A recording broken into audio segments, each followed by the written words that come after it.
Right.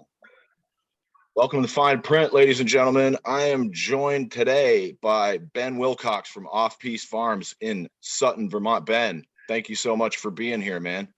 Hey, man. Yeah, awesome. Thanks for having me. Yeah, hey, I like to start every new guest with a little bit I call the 5-minute life story, if you wouldn't mind, and just tell everyone a little bit about like where you're from and your background. Yep. I was born and raised in Glastonbury, Connecticut, which is on the Connecticut River across from Hartford, right in central Connecticut. And went to high school there and then went to UVM for college. And so in Burlington there. And after that, What'd you study? History. Started off as a business major.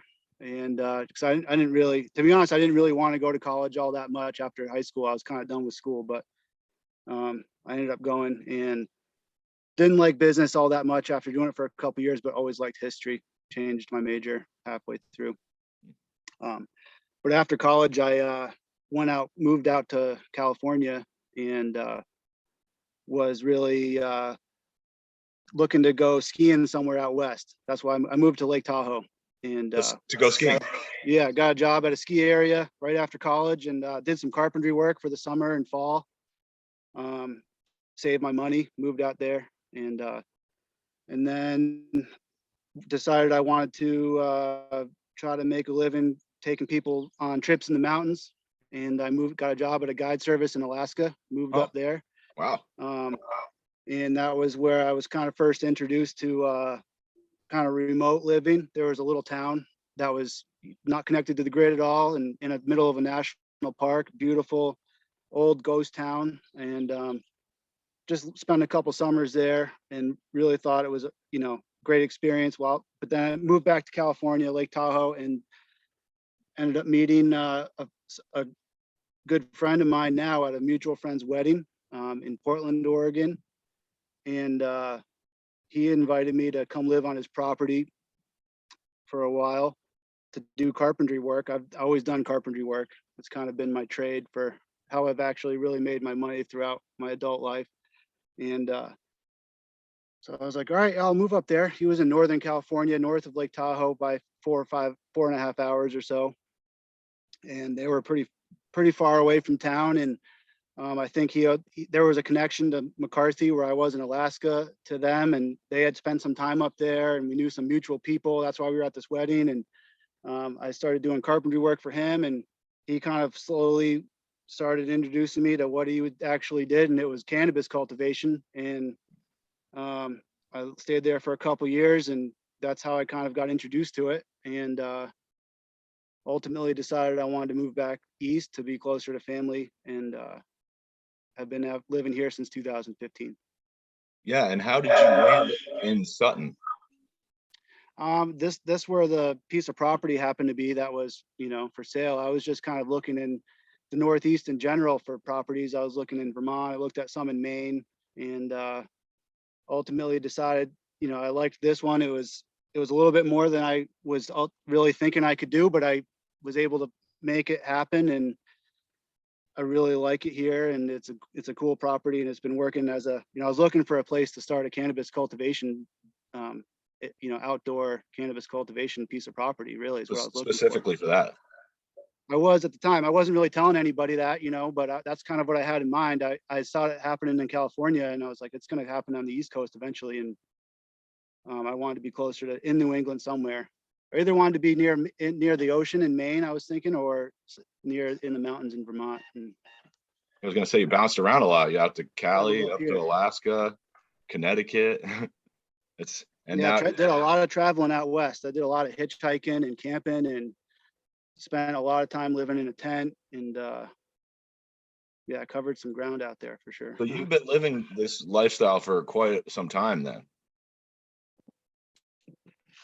Yeah, I guess. Yeah, I've gotten more serious. I mean, part of why I was able to get this property, I feel like, is because it isn't connected to the grid, and that kind of kept it on the market a little longer than maybe it would have been otherwise. And I was able to get it. And it was like, it was just a continuation for me at the time of how I had learned, thought it was cooler that it was off the grid, to be honest, because it was just how I'd been living anyways. But So when you moved in there, were all those, was the house there? Did you build the house? What was yeah, there when you moved in there? yeah, there was a small house here that was built by the previous owner, and they raised a family here, and there was already a cleared field, and it had good sun exposure, and That's beautiful.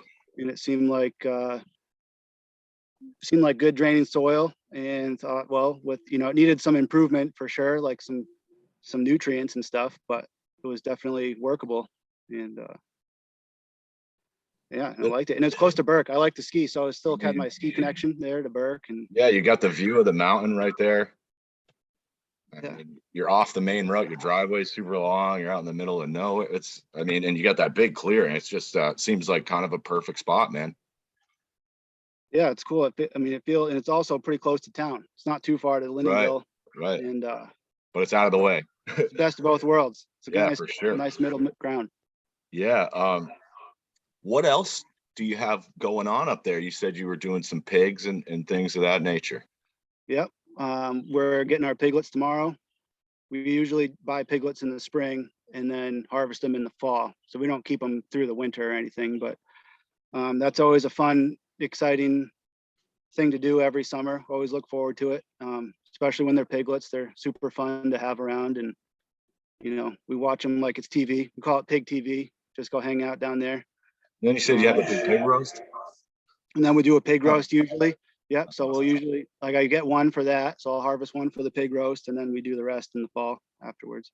And you said you had some birds and stuff. Yeah, we usually get meat birds too. Same thing. We just buy the chicks and then harvest them in the fall. Don't keep them through the winter. But we also have egg layers that we do keep through the winter. And last year we had a fox come, or they were kind of getting old, and a fox came through and pretty well finished them off. So we're getting new chicks this year too for them. So we got a lot of new baby animals coming soon, which will be fun. Yeah, and I noticed you were building a little solar facility out there when I came up. Tell me about that a little bit. Yeah, that's been a goal ever since I bought the property, was to try to get it on solar. And the way the power works here is we have a battery bank that we pull all our power off of, similar to your cell phone or your laptop, except it's just a lot bigger and you can run a house off of it. And but you have to charge the batteries somehow. And how I've been doing it is using a generator to charge the batteries. But what we finally were able to do just recently is I built a new building in the sun. We have an old powerhouse with all the old equipment that's just kind of in the shade out in the woods. Built a new building in the sun so that we could mount solar panels right to the roof, and then get all new stuff, new batteries and everything that are more efficient, more up. We got lithium ion batteries, much nicer ones, and a solar array that's able to charge the batteries rather than using a generator to charge the batteries. Yeah, I imagine if you have like a diesel generator, that might get expensive right now. It was getting, yeah, right before this system, and the batteries that I had were failing, and so I was having to run my generator a lot to keep them charged, and yeah, it was getting real expensive. Yeah, damn. And I noticed you also had another building over there that looked like it was wrapped up for a secret reveal party. Yeah. What's that? Can we talk about that? Yeah. That was built in the summer of 2020. It was a pretty busy summer around here with construction projects, and we were able to build in the beginning of the summer a high tunnel, or a big hoop house. And right when I finished that, I had been using, this is for our CBD hemp production. I had been using a local dairy barn down the road, only a couple minutes down the road, that wasn't being used anymore, but the hayloft was still in decent shape. But they decided they were going to store some hay up there that summer. So it was like 2 days after I finished that high tunnel, I got a text message saying, "Hey, could you move your hemp stuff out of here? Because we're going to put some hay up there like in a couple weeks." I was like, damn. So he's like, "Yeah, sure." So I went over there and grabbed all the stuff. The guy was really cool for letting me use it anyways. Like, wasn't charging me anything, Oh, that's nice. Yeah, but then I had to figure out where I was going to put my stuff. You know, I had a crop in the ground, and so I just built a high tunnel and kind of seen how that got put together. It was the first one I'd ever done, and decided to, you know, they could do something out of 2x4s.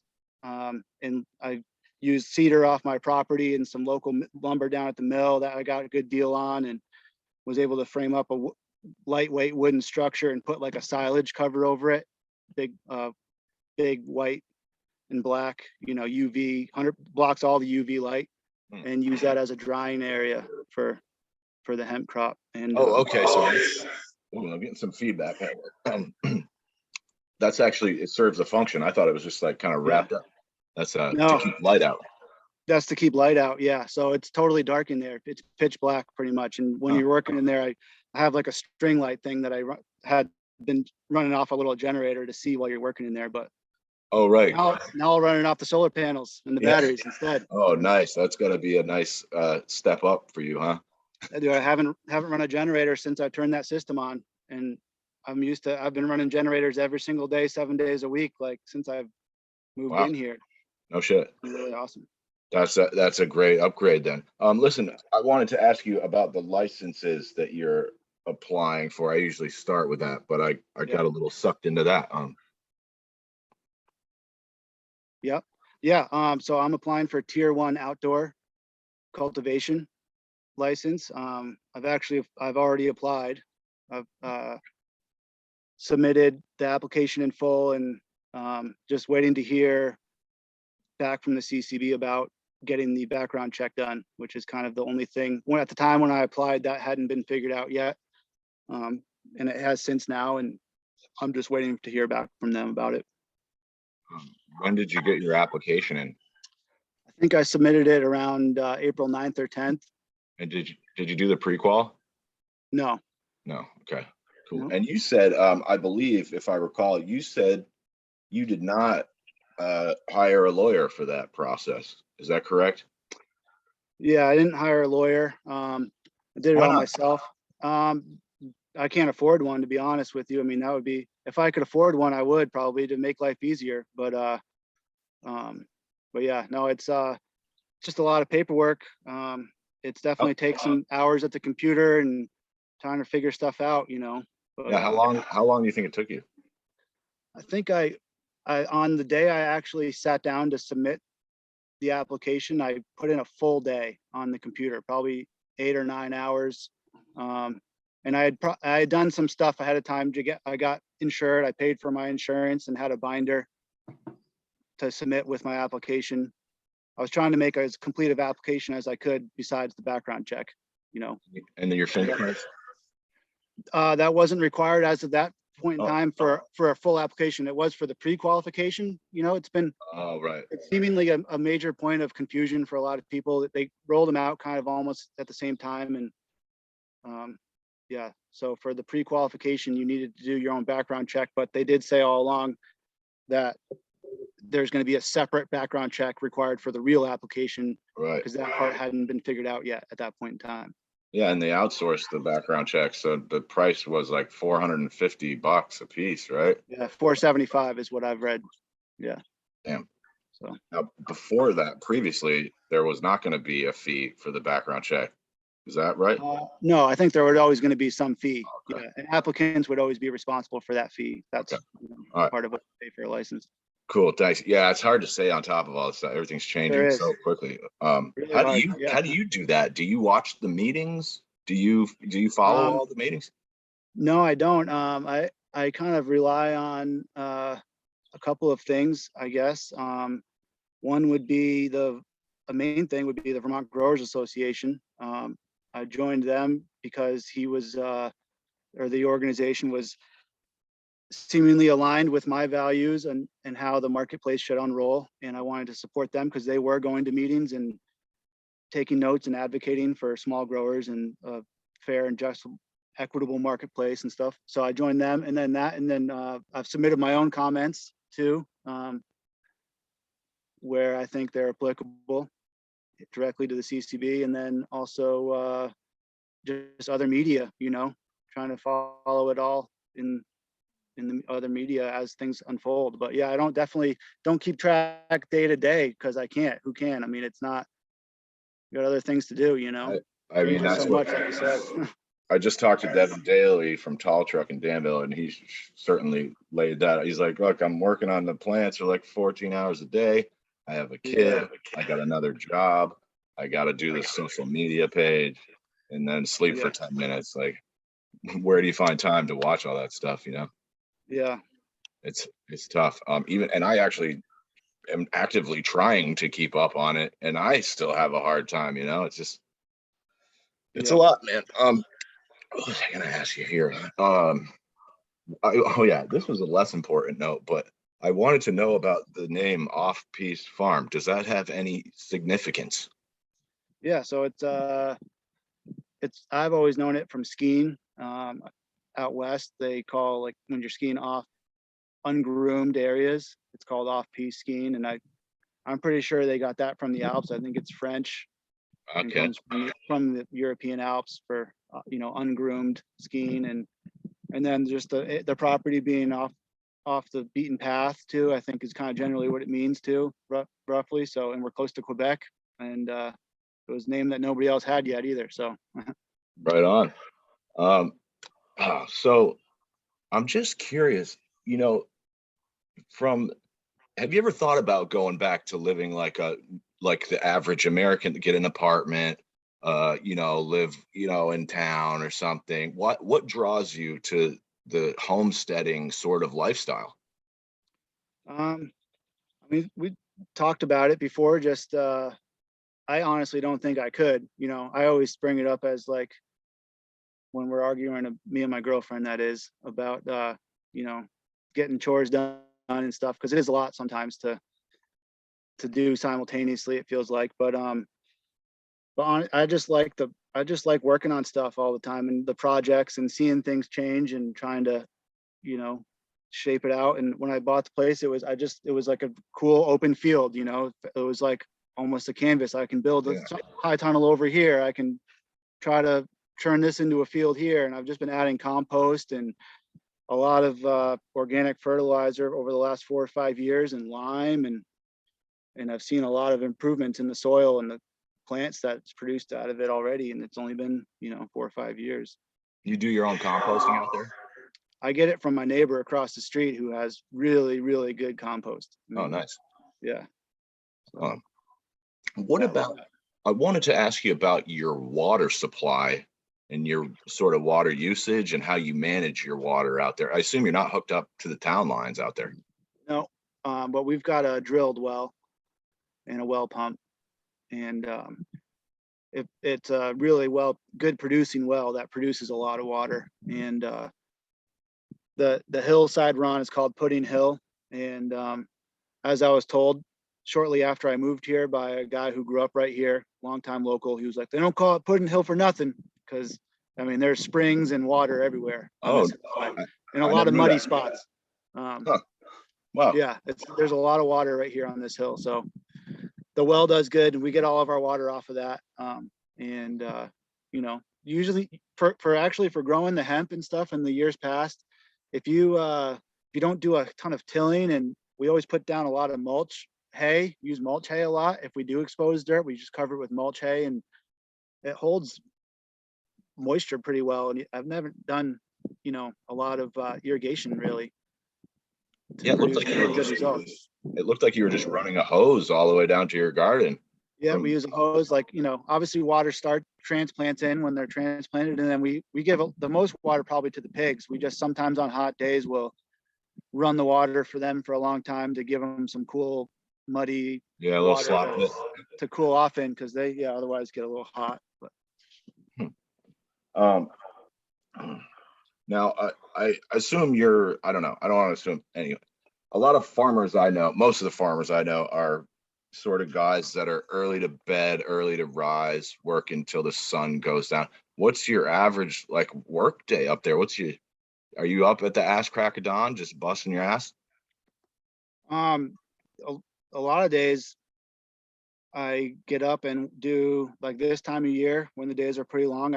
It's easy. Yeah, I do tend to find myself easily sleeping and rising with the sun schedules for sure. And I'll sleep a lot longer in the winter, and I have a hard time getting up before like 8 or 9 o'clock sometimes, if it's dark out.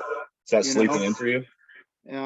But in this time of year, I have no problem getting up, at 5 o'clock to do stuff, or 4:30 or so, when the just barely starting to get up. I was starting my generator to do stuff real early, but anyways. But yeah, get up, tend to my plants a little bit, and then I do carpentry work usually for the day. Go out and work somewhere locally on some carpentry work. Oh, okay. Get some wages, and then come back home and do some more chores. And so far, I grew hemp for 4 years, and the first year was like before everybody did it. Kind of, it was the last year before everyone did it, and I did pretty good that year. But then the next year was when everyone did it, and price fell, and I held out for a better price. I was like, I'm not selling for that, and I just held out, but the price never bounced up. It just kept going down. So that's, turned into a tough thing. I have been able to sell to a small customer base of like making CBD oil and stuff, Sure. Which is definitely a value added product for any grower, because you can make a lot higher profit margin that way. But you also, as a grower, even as a small grower, can grow enough for like a shit ton of CBD oil bottles. You got to have a wholesale market too to get rid of stuff. Yeah. I was asking Devin about that. Are people going to be able to sell direct to consumers, or are you going to have to sell straight through a wholesale? As of right now, you're not allowed to sell directly to consumers as a cultivator. You'd be able to sell. I would love to see direct to consumer sales. That's definitely something I've been pushing for and trying to help push for as best as I can. I think that just is kind of a fundamental, almost like just a basic sales avenue that should be allowed for any type of cultivation business, Or any business. Any business. Yeah, any business, being forced to sell to wholesalers or other retailers. Yeah, are there any other businesses where you're not allowed to sell your product to consumers? Like, yeah, I don't know. Yeah, maybe not. I don't know. There might be some. I don't. Yeah, none that you think of off the hand. That's for quickly right. off. Now, there was this bit about cannabis cultivation being classified as agriculture or not, which seemed to be a debate in the legislature. Although I don't know, I looked up the definition of the word agriculture, and it said something about raising plants, and I was like, okay, so how is this possibly not agriculture? Yeah, I mean, it seems like common sense to most folks when you talk about, start putting seeds in soil and raising them up and then selling what those plants produce as, plant husbandry or whatever you call it, horticulture, but farming, agriculture. But I think it was because the way the other existing laws are written, and they couldn't designate growing a Schedule I substance as farming because of USDA funding the state receives, and the way they didn't want to draw attention to it and all that type of thing. There was, like I said, I don't follow it day to day, but that was kind of what I understood was the holdup was just legal, how it's defined, and the fact that it's still a Schedule I substance under federal law. Yeah, that seems it complicates everything. Sticking point for a lot of issues here. Yeah. So, but they did. Hopefully, I haven't heard if the governor signed it yet, but that bill where they're gonna at least designate Tier 1 outdoor as agriculture is gonna pass, and hopefully they'll change it to all outdoor cultivation. I mean, there really shouldn't be. I don't think if you're growing outdoors, you're growing outdoors, or Right. So you're actually, I don't think I've talked to I've talked to a few outdoor growers. I think you're the first one that I've actually interviewed. And you said you have no experience growing indoors, so all outdoor, right? Pretty much, yeah. Now, I mean, from what you know about growing indoor, what are some of the challenges that you face growing outdoor as opposed to indoor? I think probably, I've started plants indoors and I've kept plants through the winter, like vegetatively. One of the, and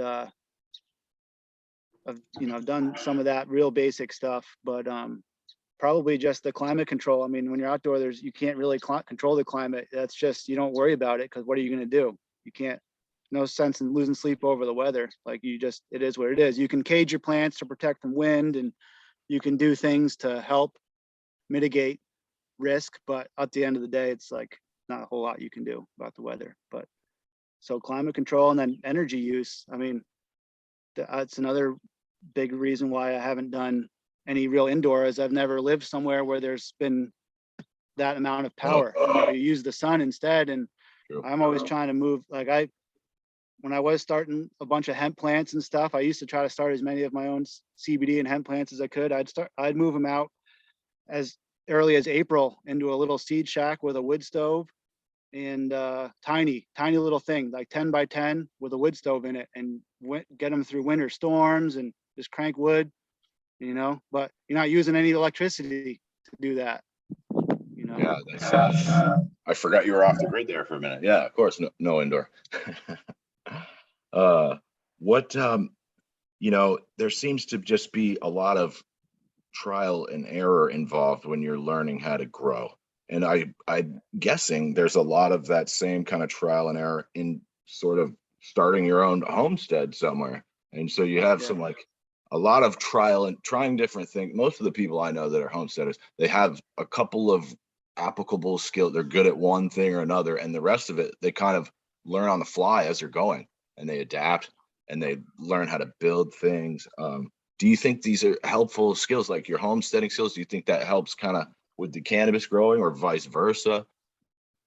Yeah, I think so. I mean, that was, I've always, even when I was living in Lake Tahoe area, which is kind of pretty urban.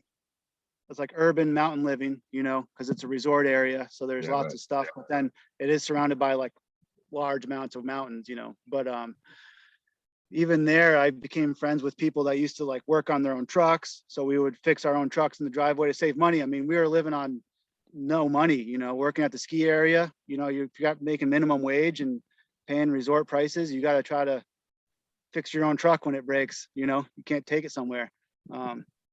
Stuff like that. And I also, when I was in college, at the end of my college years in Burlington area, the second semester of my senior year, and I stayed up in Burlington. I was renting a place my junior and senior year, so I just stayed there in the summer, and I worked construction, and I worked for a really cool guy that lived out in Huntington and had some land. And he used to have me go out there and help him with firewood and clearing brush and whatnot when there wasn't that much. I was always willing to work, so I'd go there on Saturdays, and he'd pay me to work on a Saturday, on his property. And I thought that was awesome. I just loved that type of work. Like, it was fun, and being out in the woods, and it was cool. So that's kind of that was the first time I got to like be on some acreage properties coming from Connecticut. And then I just kind of fell. That was been a dream of mine for a long time, but I set it aside when I moved to California and whatever. But when I went to Northern California and learned that was because I told that guy I wanted to buy some land, and he was like, I know some ways you could save some money. If you want to do carpentry work, I got tons of projects. And I lived in a tent I lived in a little cabin he had for 1 year, and then I lived in a tent for the next year. It was a nice like platform tent, but didn't charge me any rent. I had no rent, no bills. Like, I just was working and saving money. Wow. Man, boy, you bounced around so much. I love it, man. And the Alaska thing, that was really cool. You don't seem like you're from Connecticut. No, I'm just kidding. We bust Connecticut balls, but yeah, man, this is a nice. It seems like you've gone to all different corners of the states here. We got about 5 minutes left in this one. I want to wind it down a little, but if you got time, I would definitely like to do another one here. I got a bunch of stuff left. Let me ask you about law enforcement. There was a lot of talk in the legislation about they wanted to do saliva testing and roadside sobriety, and they're training cops now to be drug recognition experts. Have you had any trouble with law enforcement, or do you guys get along? Or what's your sort of position on how they should be approaching this new market here? Well, I think law enforcement should enforce the law and do their job, and but not much, and it's important. I understand the sticking points. Getting this whole thing legalized in the first place, roadside sobriety and all that, was a major sticking point for a lot of people, and it should. That's a major public safety issue, and if we're going to do it, we have to maintain public safety. So I understand all that, and but if you're following the law and not doing anything to break the law, now that it's legal and becoming, if you're licensed and all that, I don't see a reason why law enforcement should ever have anything to do with you, really. Let me ask you, do you think it's dangerous to smoke cannabis and drive? I think that it's not dangerous for people that have tolerance level. I mean, it's hard. It's kind of almost subjective, I feel like.